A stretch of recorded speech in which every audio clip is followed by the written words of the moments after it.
নমস্কার এবং সুপ্রভাত বন্ধুরা, রুদ্রবার্তা ইউটিউব চ্যানেলে আপনাদের স্বাগত জানাই। আমি রুদ্র প্রসাদ ব্যানার্জি। আজকে রুদ্রবার্তা শুরু করার আগে আপনাদের মনে করিয়ে দিই, সেটা হচ্ছে চ্যানেলটা সাবস্ক্রাইব করতে ভুলবেন না এবং ভিডিওটা শেষ পর্যন্ত দেখুন। যদি ভালো লাগে লাইক করবেন। শুরু করছি সকালের রুদ্রবার্তা।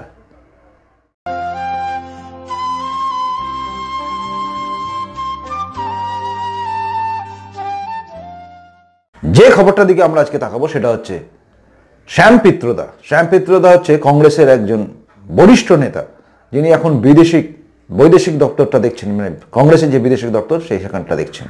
সেখানে দাঁড়িয়ে তিনি গতকাল একটা কথা বলেছেন, সেটা হচ্ছে 26/11 যে মুম্বাই অ্যাটাক হয়েছিল, সেই অ্যাটাক এবং পুলওয়ামা বিস্ফোরণ যে কাণ্ড ঘটিয়েছিল পাকিস্তান থেকে আগত জঙ্গি গোষ্ঠী, তার জন্যে পাকিস্তানকে পুরোপুরিভাবে দায়ী করা যায় না।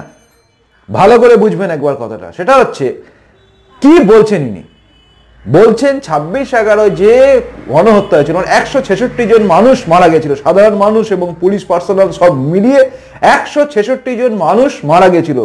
সেই মারা যাওয়ার পিছনে লস্কর-ই তৈয়বার হাত ছিল, তারা সেটা প্রত্যক্ষভাবে প্রমাণিত এবং সবকিছু হয়ে যাওয়ার পরেও তারা বলছে, শ্যাম পিত্রদা বলছে তার মধ্যে পাকিস্তানের হাত আছে বলে পাকিস্তানকে দায়ী করা যায় না।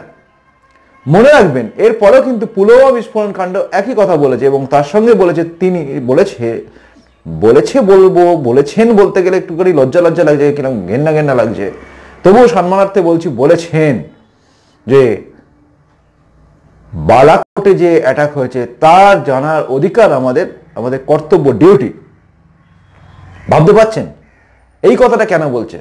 অনেকে হয়তো বলবেন উনি ব্যক্তিগতভাবে বলেছেন, কিন্তু মনে রাখবেন এত বড় একটা পোস্টে থাকা একজন মানুষ, যিনি রাজীব গান্ধীর খুব সবচেয়ে কাছের মানুষ ছিলেন এবং রাহুল গান্ধীর অনেক কিছু ব্যাপারে তিনি উপদেষ্টা, তিনি বলেন।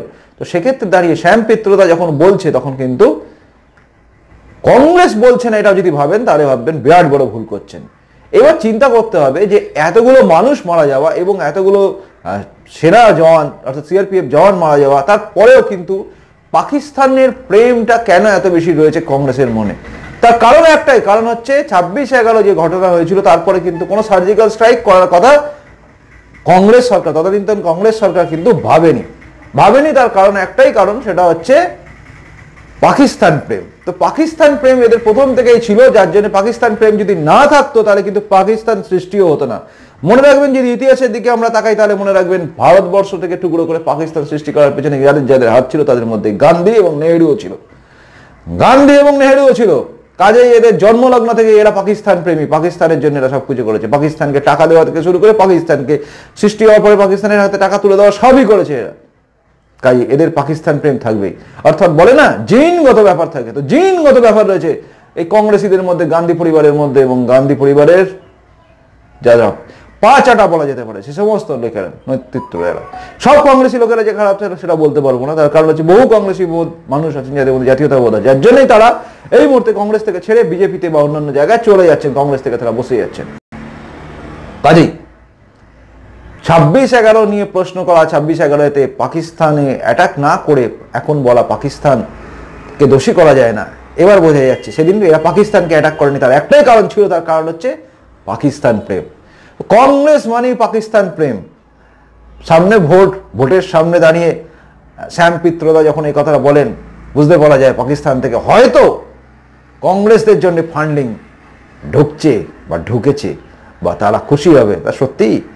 কারণ বারবার সার্জিক্যাল স্ট্রাইক করে দেওয়া,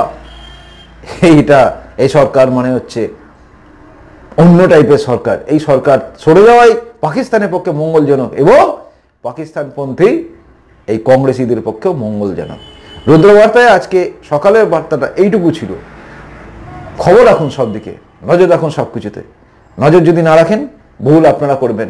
আপনাদের ভুলে আমরা সবাই ক্ষতিগ্রস্ত হব, মনে রাখবেন আপনি, অর্থাৎ যিনি চ্যানেলটা দেখছেন। আর যাওয়ার আগে লাস্ট একবার বলি, চ্যানেলটা সাবস্ক্রাইব করতে ভুলবেন না।